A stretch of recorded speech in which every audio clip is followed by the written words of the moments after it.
దేవుని నామానికి స్తోత్రాలు కలుగునుగాక. రోమీయులకు రాసిన పత్రిక 8వ అధ్యాయము 31 చదువుకుందాం. ఇట్లుండగా ఏమందుము, దేవుడు మన పక్షమున ఉండగా ఎవడా విరోధి? అంటే మనలో ఉన్నవాడు లోకములో ఉన్నవాని కంటే గొప్పవాడు. దేవుడు మన కొరకు తన ఏకైక కుమారుని మనకు అప్పగించటానికి వెనుతీయక ఆయన తన కుమారుడైన యేసుక్రీస్తును మనందరి కొరకు అప్పగించాడు. అప్పగించను కాబట్టి సమస్తమును మనకు అప్పగించడానికి ఆయన ఏమాత్రము వెనుతీయడు, అప్పగిస్తాడు. తన సొంత కుమారుడే వెనుతీయక మనందరి కొరకు అప్పగించేశాడు. ఎంత గొప్ప ప్రేమ, ఎంత గొప్ప త్యాగం చూసారా!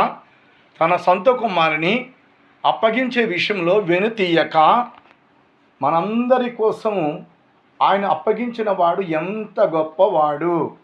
మనకు కూడా సమస్తమును అప్పగించగలడు, అప్పగిస్తానంటున్నాడు కూడా. నమ్మిక ఉంచాలి. అసలు దేవునికి విరోధంగా ఉండి మనం ఏమైనా సాధిస్తామా? యోహాను సువార్త 15వ అధ్యాయము 5-6 వచనాలతో చూస్తే, నాకు విరోధముగా ఉండి మీరేమియును చెయ్యలేరు, మీ వల్ల కాదు.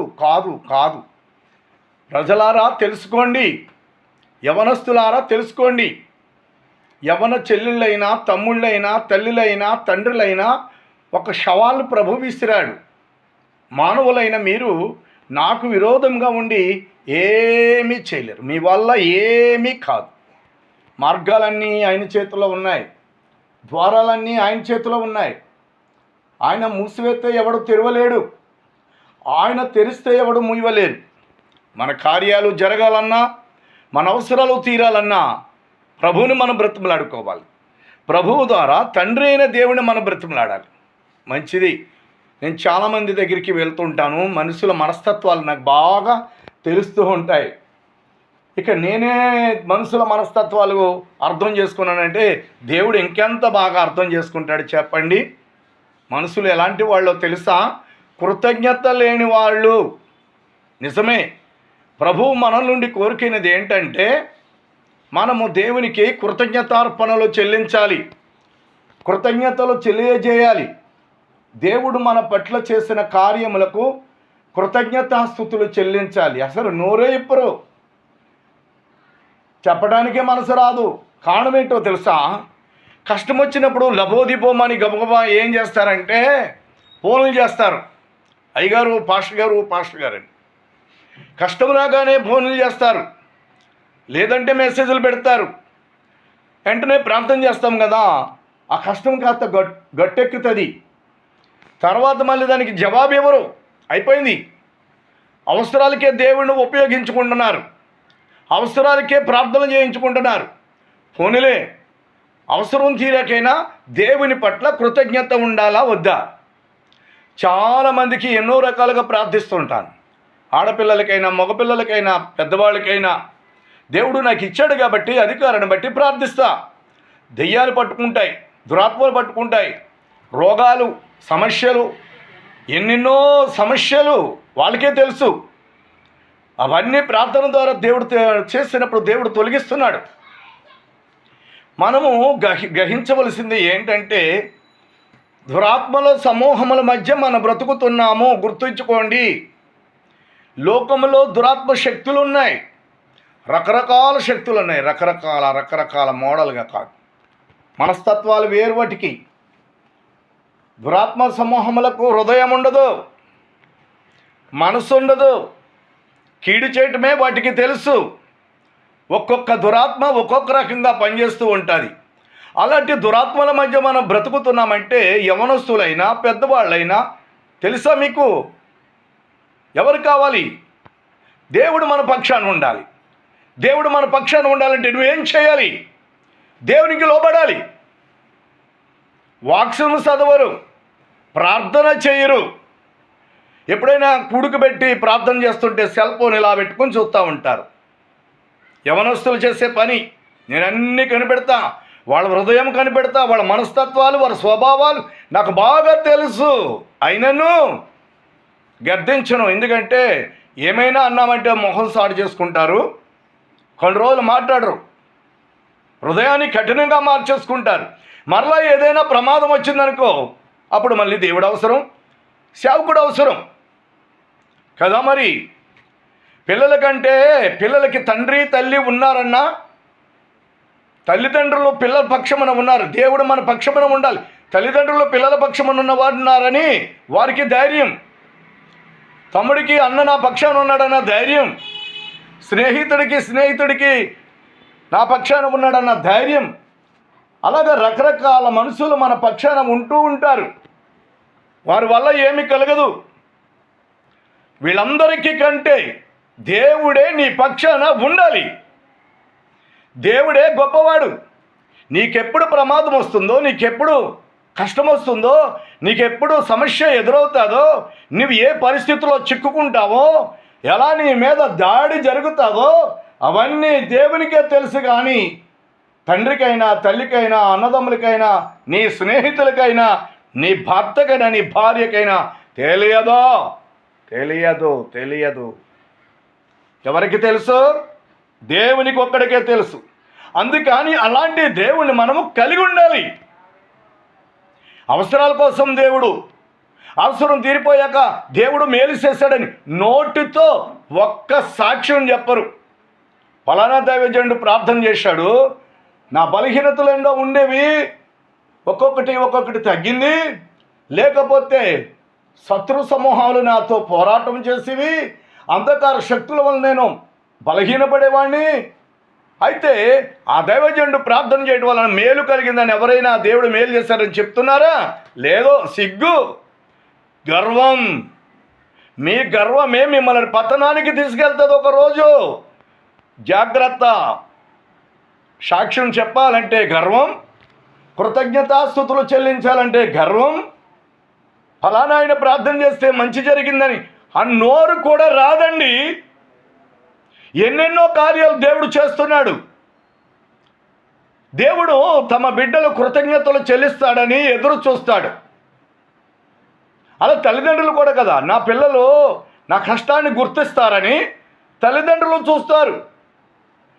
తల్లిదండ్రుల కష్టాన్ని గుర్తించని పిల్లలు పనికి మాలినోళ్ళు. ఏ పిల్లలైతే తల్లిదండ్రుల కష్టాన్ని గుర్తించారో ఆ పిల్లలు పనికి మాలినోళ్ళు, కృతజ్ఞత లేనోళ్ళు, ఉపయోగపడరాళ్ళు. అర్థమైందా? దేవునికి మనము కృతజ్ఞత చెల్లించాలి. మనము దేవునికి కృతజ్ఞత కలిగి ఉండాలి. ఆయన మనల్ని కోరుకునేది ఏంటో తెలుసా? కృతజ్ఞతార్పణలు కోరుకుంటున్నాడు. అసలు కృతజ్ఞత అంటే ఏంటి? కృత అంటే జ్ఞాపకం, జ్ఞత అంటే కార్యం. దేవుడు మన పట్ల చేసిన కార్యాలను జ్ఞప్తిలోనికి తెచ్చుకొని ఆయనకి థ్యాంక్స్ చెప్పాలి. చెప్తున్నారా? సంవత్సరాల తరబడి ఎన్నెన్నో నీ బ్రతుకులో మేలులు చేయలేదా దేవుడు? నీకు బుద్ధి ఉందా? అసలు నీకు కృతజ్ఞత ఉందా? లేదు. దేవుడు ఎప్పుడు ఏ కార్యం చేస్తే మర్చిపోవటమే. లోకంలో పనికిమాల చెత్త అంతా మైండ్లో పెడతారు. దేవుడు చేసిన కార్యాలకి విలువివ్వరు. కష్టం వచ్చినప్పుడు అమ్మో బాబో అని గుండ్లు కొట్టుకుని దేవుడు కావాలి, అప్పుడు ప్రార్థన కావాలి. దైవజనుడు ఎలా చెప్తే అలా నడుచుకోవాలి. దైవజనుడు చెప్పేది చెయ్యాలి. ఏ దైవజనుడో దేవుడు ఉన్నాడో, ఏ దైవజనుడి ప్రార్థన మన బ్రతుకులకు ఉపయోగపడుతుందో, దేవుడు ఆ దైవజనుడి ప్రార్థన వలన నాకెన్ని కార్యాలు చేశాడో అని నీకు బుద్ధి ఉందా? బుద్ధి లేదు. దేవుడు గుర్తురాడు, దైవజనుడు చేసిన ప్రార్థన గుర్తురాదు. దైవజనుడు, నిజమైన దైవజనుడు ఏం చేస్తాడో తెలుసా? వారి కష్టమే నా కష్టమని భావించి రోదన చేసి ఏడ్చి ప్రార్థన చేస్తాడు. నేను కూడా కొందరి కోసం ఏం చేస్తానో తెలుసా? ఆ కార్యం లొంగకపోతే రాత్రంతా ప్రార్థిస్తాను. ప్రొద్దునిక కార్యం లొంగుతుంది. ఉపవాసం ఉండి ప్రార్థిస్తాను, మెలకువ కలిగి ప్రార్థిస్తాను. అంత బాధ ఎందుకు నాకు? దేవుడు అప్పగించిన పని. వాళ్ళు గ్రహించరు. హృదయం ఉంటే కదా గ్రహించేది. హృదయం లేని పిల్లలు, హృదయం లేని మనుషులు, హృదయం లేని అమ్మాయిలు, హృదయం లేని అబ్బాయిలు, హృదయం లేదు. లోకం మీద ఉంటుంది వాళ్ళకు హృదయం. పనికిమాలిన ఆలోచనలు, స్నేహితుల మీద. ఎంత భయంకరమైన మనస్తత్వాలతో ఉన్నారు ఈవేళ మనుషులు. జాగ్రత్త. నువ్వు దేవునికి విరోధంగా ఉండి ఎంత కాలం బ్రతకగలుగుతావు? ఏం సాధించగలుగుతావు? ఒకవేళ నువ్వు చేసినా కానీ ఏదో ఒక రోజు సావక తప్పదు. నీ ఆత్మ ఎక్కడికి వెళ్తుంది చెప్పు? నీ ఆత్మ ఎక్కడికి వెళ్తుంది? నీ ఇష్టం అనుకుంటున్నావా? ప్రతి వాని ఆత్మ దేవుని సన్నిధికి చేరాలి. దేవుడు నీకు అక్కడ పనిష్మెంట్ ఇస్తాడు. నిన్ను లెక్క అడుగుతాడు. నిన్ను తీర్పులోనికి తీసుకొస్తాడు. జాగ్రత్తగా ఉండు. అందాన్ని చూసి మురిసిపోవచ్చు, జ్ఞానాన్ని బట్టి గర్వంగా ఉండవచ్చు. ఏదుంది నీ జీవితంలో? ఏదో ఒకటి, ధనమైనా, డబ్బైనా, ఉద్యోగమైనా, చదువైనా, దేన్ని బట్టి నువ్వు గర్విస్తున్నావు? వేస్ట్. నీ గర్వం, నీ అహంకారం, నీ కఠినత్వం దేవుని దగ్గర చెల్లదు. దేవునికి లోబడండి. అపవాదిని ఎదిరించండి.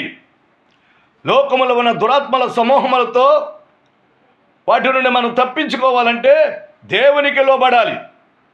దేవుడు మన పక్షమున ఉండాలి. నీ పక్షాన ఎవరున్నారు? ఎప్పుడైనా ఆలోచన చేసావా? ఆలోచించు. నీ పక్షాన తల్లిదండ్రులు ఉండొచ్చు, అన్నదమ్ములు ఉండొచ్చు, నీ స్నేహితులు ఉండవచ్చు, ఎవరెవరు ఉండవచ్చు. వేస్ట్. వాళ్ళ వలన వేస్ట్. భయంకరమైన సంఘటనలు వాళ్ళు నీ పట్ల ఏమీ చేయలేరు. దేవుడు ఒక్కడే చేస్తాడు. ఏ కార్యమైనా చేసేవాడు దేవుడే. దేవుడే చేస్తాడు. ఆయనే చేయగలుగుతాడు.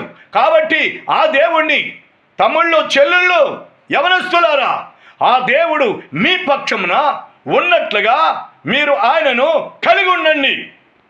దేవుడు మీ పక్షమున ఉంటే ఎవడా విరోధి? దేవుడు మీ పక్షమున ఉంటే ఎవడా విరోధి? ఏ విరోధి పనికిరాడు. ఎవ్వడో పనికిరాడు. తెలుసుకోండి యవనస్తులారా, తెలుసుకోండి పెద్దలారా, తల్లులారా, తండ్రులారా, ప్రాధేయపడి చెప్తున్నాను. అందరి హృదయాలు నేను చదివేస్తాను. నాకు తెలుసు ఎవరి స్వభావం, ఎవరి మనసు ఎలా ఉంటుందో. వాళ్ళ దగ్గరికి దేవుడు నన్ను నడిపించినప్పుడు, నేను ప్రార్థన చేసినప్పుడు, నా ద్వారా దేవుడు వారికి కార్యాలు చేసినప్పుడు, స్వస్థత చేసినప్పుడు, ఎన్ని రోగాలన్నీ, ఎన్ని కార్యాలన్నీ. కడుపు ఉబ్బిపోతూ ఉంటుంది, కడుపులో నొప్పి వచ్చేస్తుంది, వాంతులు అయిపోతుంటాయి, తల తిరిగి పడిపోతుంటారు, స్వప్నాలు వస్తాయి, దురాత్మలు దాడి చేస్తాయి, తెల్లారితోలకు భయపడిపోతారు. ఇవన్నీ దేవుడు ఆ దైవజనుడి దగ్గర, నా దగ్గర చెప్పుకుంటారు. నేను వారికి కోసం ప్రయాసపడి మనస్సు పెట్టి ప్రార్థిస్తాను.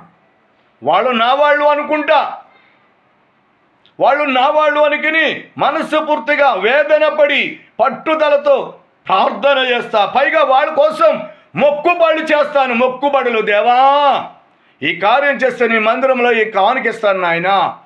వాళ్ళ తల్లిదండ్రులు గుర్తిస్తున్నారా? వారి పిల్లలు గుర్తిస్తున్నారా? దైవజనుడు ప్రార్థన చేశాడు, పాస్టర్ గారు ప్రార్థన చేశాడు, నా జీవితంలో ఎన్నో గొప్ప కార్యాలు జరిగాయి. మరలా వాళ్ళ పక్షాన నేను మందిరంకు వెళ్ళి మొక్కుబడి చెల్లించి మొక్కుబడి కానుకలు ఇచ్చి ప్రార్థన చేస్తుంటాను. అలాంటి దైవజనుడు నచ్చరు కదా, నచ్చరు. ఎక్కడుంది మీకు కృతజ్ఞత? ఎక్కడుంది మీకు విలువ? ఎక్కడుంది మీకు ప్రేమ? ఎక్కడుంది మీ మనసు? మీకు హృదయం ఉందా? చెరుపు చేయు పిల్లలారా మీకు శ్రమ, జాగ్రత్త. బైబిల్ వాక్యం చెప్తుంది, చెరుపు చేయి పిల్లలు, చెరుపు చేయి పిల్లలారా మీకు శ్రమ. దేవుడు చేసిన కార్యాల పట్ల మీకు కృతజ్ఞత లేదు. సాక్ష్యం చెప్పరు. సాక్ష్యం చెప్పాలంటే మీకు సిగ్గు. మీ నోట్లోంచి రాదు. పాట పాడరు, ప్రార్థన చేయరు, దేవునికి లోబడరు. అవసరాలు తీరిపోవాలి కదా, కష్టం వచ్చినప్పుడు ఫోన్ చేస్తారు, అంతవరకు ఫోన్ చేయరు. ఒకవేళ దైవజనుడు పాపం వాడి పరిస్థితి ఎలా ఉందా అని చాలా మరి ఫోన్ చేసిన ఎత్తరో, గర్వంగా ఉంటారు, ఎత్తరో, ఓనెత్తరు. ఆ టైంలో వాళ్ళ బంధువులు కానీ వాళ్ళ తండ్రి కానీ ఎవరైనా చెప్తే వెంటనే ఎత్తుతారండి. ఇవన్నీ నేను చదివేస్తాను. ప్రేమగా ఉన్నట్టు నటిస్తారు. దొంగ రకాలు ప్రేమగా ఉన్నట్టు నటిస్తారు. అది ప్రేమ కాదు. సమయ సందర్భాన్ని బట్టి మారిపోతూ ఉంటారు. సమయ సందర్భాన్ని బట్టి హృదయాన్ని కఠినం చేసుకుంటూ ఉంటారు. సమయ సందర్భాన్ని బట్టి ప్రేమగా మాట్లాడతారు. సమయ సందర్భాన్ని బట్టి లాలనగా మాట్లాడతారు. వేషధారణ జీవితం. నీ బ్రతుకు వేషధారణ. ఇలాంటి వేషధారణ పిల్లలు ఎంతోమంది ఉన్నారు. తల్లులు ఎంతోమంది ఉన్నారు. తమ్ముళ్ళు ఉన్నారు. అమ్మాయిలు కూడా ఉన్నారు. వేషధారణ. నీ వేషధారణ దేవుడు చూస్తున్నాడు. జాగ్రత్త. దేవుని కాదని ఏమీ చేయలేవు. నీ తెలివి, నీ ఆలోచన, నీ ధైర్యం పనికి రాదు. లోకమంతా ఆయనదే. గాలి, నీరు, అగ్ని, భూమి, ఆకాశం, సూర్య, చంద్ర, నక్షత్రం ఎవడిచ్చాడు నీకు? తిండి, నీకు వస్త్రాలు, చదవటానికి జ్ఞానం, నీకు మైండ్. బుద్ధి లేనోళ్ళు ఎవడిచ్చాడు ఇవన్నీ? మీ బాబులా? మీ తాతలు ఇచ్చాడా? ఎవడు ఇవన్నీ కలిగజేశాడు? గాలి ఎక్కడిది? నీరు ఎక్కడిది? భోజనం ఎక్కడిది? వెలుగు ఎక్కడిది? ఆకాశం ఎక్కడిది? సూర్యుడు ఎక్కడ వాడు? నీవెలా ఎదిగావు? ఎన్నెన్నో గడ్డి తింటున్నాం, ఎన్నెన్నో పదార్థాలు తింటున్నాం. ఆయన భూమి మీద నడుస్తున్నాం. ఆయన భూమిని ఆధారం చేసుకున్నాం. ఆ గాలి మనం ఆ వాయువు, ఆ గాలి జీవవాయువును పీలుస్తున్నావు. నువ్వు బ్రతుకుతున్నావు.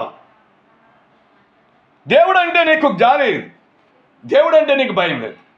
దేవుడు నీకు అక్కర్వద్దు.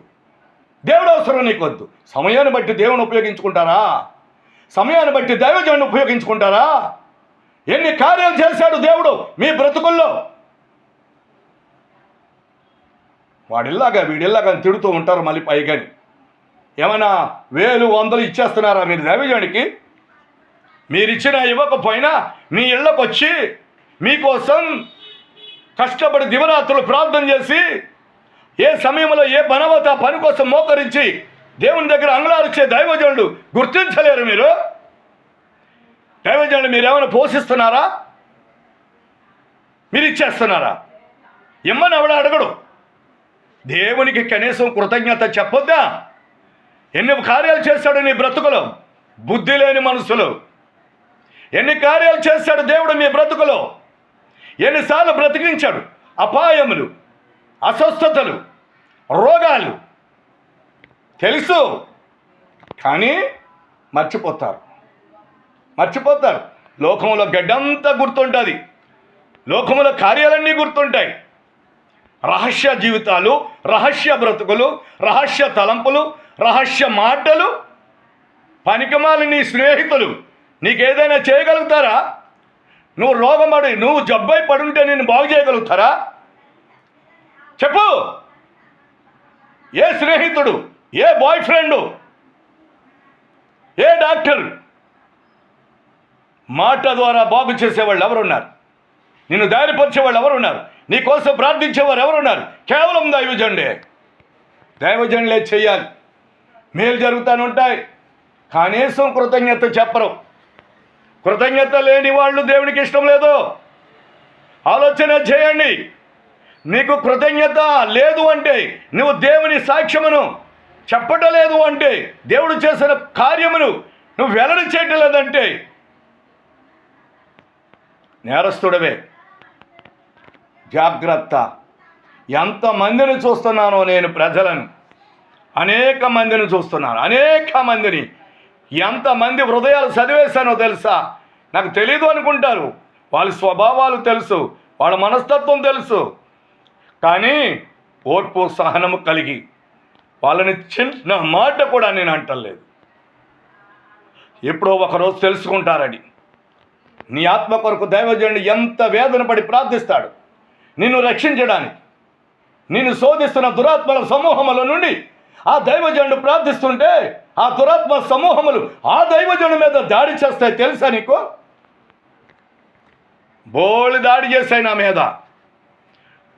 ఒక అమ్మాయి కోసం తెల్లవారులు ప్రార్థన చేశాను నేను. తెల్లవారులు ఒక అబ్బాయి కోసం ఎన్ని దెయ్యాలనుకున్నావు తెలుసా? ప్రార్థన సత్రంలో ఎన్నో దెయ్యాలు వచ్చాయి. వాళ్ళలో ఉంటున్న, వాళ్ళ పూర్వీకుల్లో ఉంటున్న, వాళ్ళ గోత్రంలో ఉన్న అంధకార శక్తులు, అపవిత్రాత్మ శక్తులు, వాటి కోసం, వాటిని తరమటం కోసం ఒక దైవజనుడిగా రాత్రంతా ప్రార్థన చేసిన రోజులు ఉన్నాయి.